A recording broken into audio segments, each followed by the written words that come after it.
Welcome. Welcome to The Hague and the Nuclear Security Summit. We are proud to be the organizers of the summit. It is the largest conference ever held in the Netherlands, a summit devoted to an important topic. The issues we will be addressing over the next few days impact on the security of all the people of the world. The chance that nuclear or radioactive material could fall into the hands of terrorists is small, fortunately.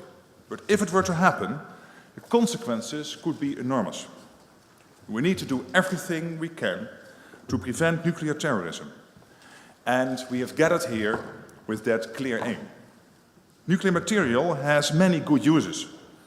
It can generate energy, and in hospitals, medical isotopes help fight cancer. But if it fell into the wrong hands, nuclear material could also be used to make a nuclear weapon.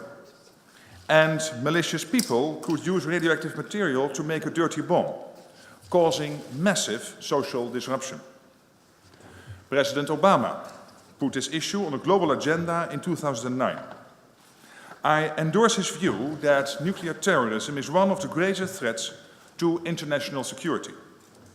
All the more so since there are relatively few binding international agreements in this area. We have universally binding agreements on medication, food safety, and aviation security, to name only 3 areas. When it comes to nuclear security, we can definitely do better. So, what are the goals of this summit? We seek to reduce the chance that nuclear or radioactive material could fall into the hands of terrorists in various ways. 1, limiting the amount of hazardous nuclear material in the world.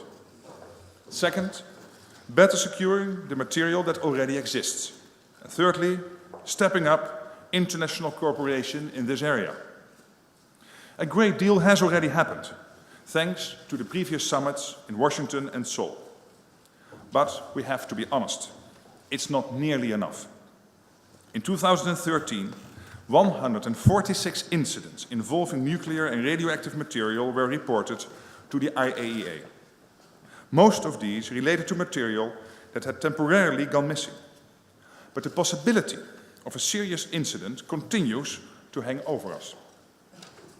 My ambition as chair of this NSS is to raise the bar even higher and boost the security of our people even more.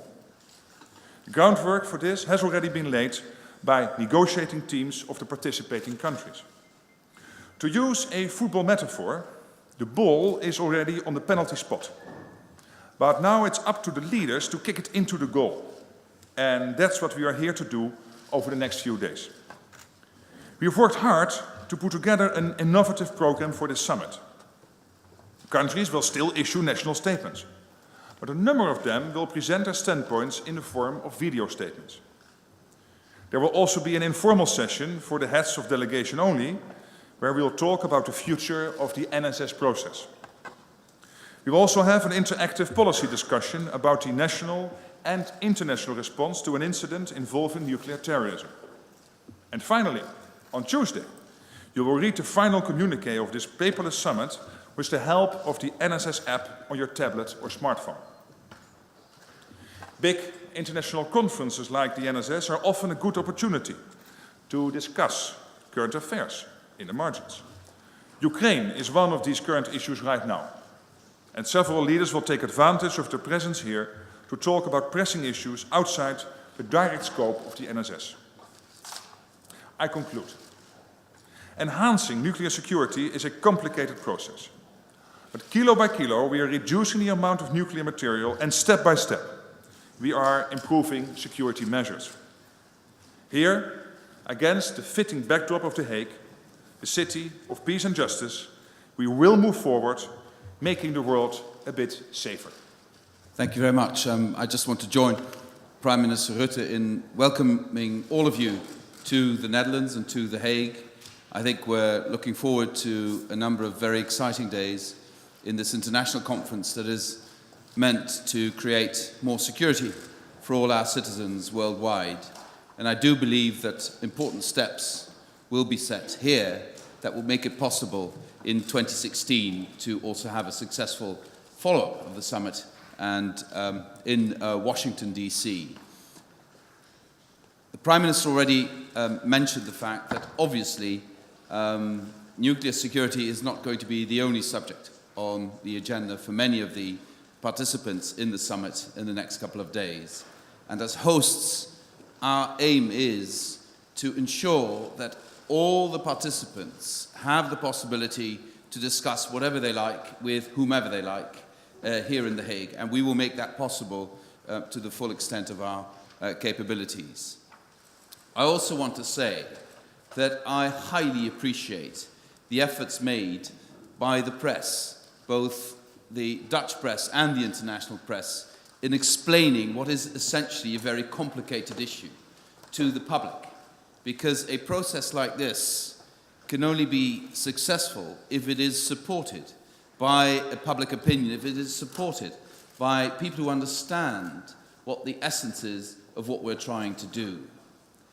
And on this point, I must say that at the end of this conference, if we can come to the conclusion that the chance of nuclear material getting into the wrong hands and thus becoming part of a direct threat to our populations, if that chance is diminished by what we have done here, what we're going to be doing here in the next couple of days, I think we can speak of a great success, not for us, not for the Netherlands, but for humanity as a whole.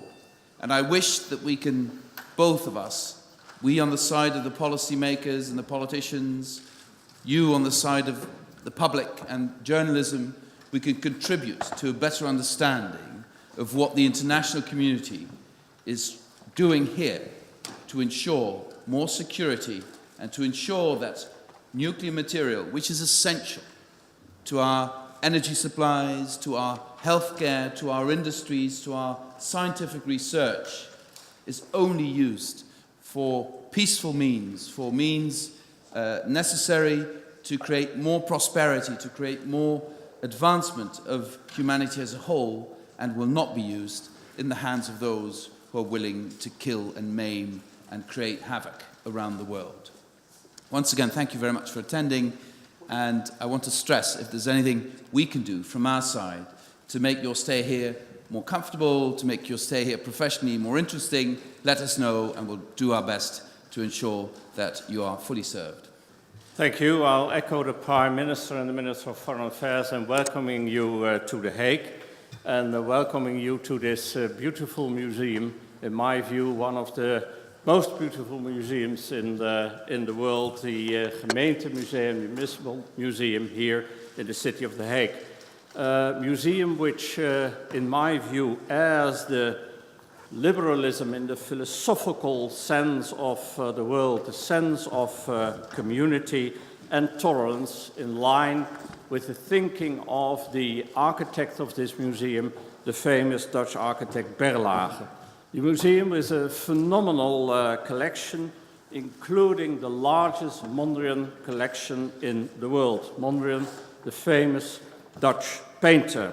And here you can see one of his most renowned works, the Victory Boogie Woogie, painted in 1944. During the Second World War, the United States offered Mondrian shelter, and Mondrian offered the United States the modern art in return.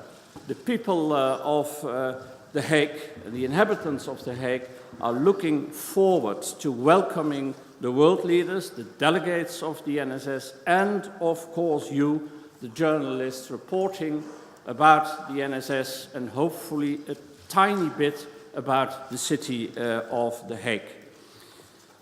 Since time immemorial, The Hague has always been an open and tolerant city. Every language of the world is spoken here. Every faith is practiced here. Here, in the heart of the international zone, you can literally feel the wind of tolerance blowing from the sea. Our city, home to more than more or less 160 international organizations, NGOs, EU, UN institutions, and the only official body of the United Nations outside New York, the International Court of Justice, is here. The Hague is a UN city. Everywhere in the world, the city of The Hague stands for a better world, a world without ethnic cleansing, a world without weapons threatening mankind. The Hague, ladies and gentlemen, distinguished members of the press, The Hague has hosted many international conferences over the year. The peace conferences of 1899 and 1907 here in the city of The Hague ushered into a new era of humanity with a great contribution from the then American President Theodore Roosevelt. It was a conference trying to prevent 1914. The idea of a united Europe was born here in 1948 in a conference chaired by Sir Winston Churchill. And in 2009, the Afghanistan conference was held here in the city, organized in a lightning speed. And 5 years later, The Hague is ready for the NSS conference. After a month of preparation, everything is now in place. Hard work, but everything is in place, including the security measures, and I can assure you, you can feel safe everywhere in the city of The Hague. We are proud to host this conference in The Hague, where countless people work to make the world a little bit safer. Thank you very much.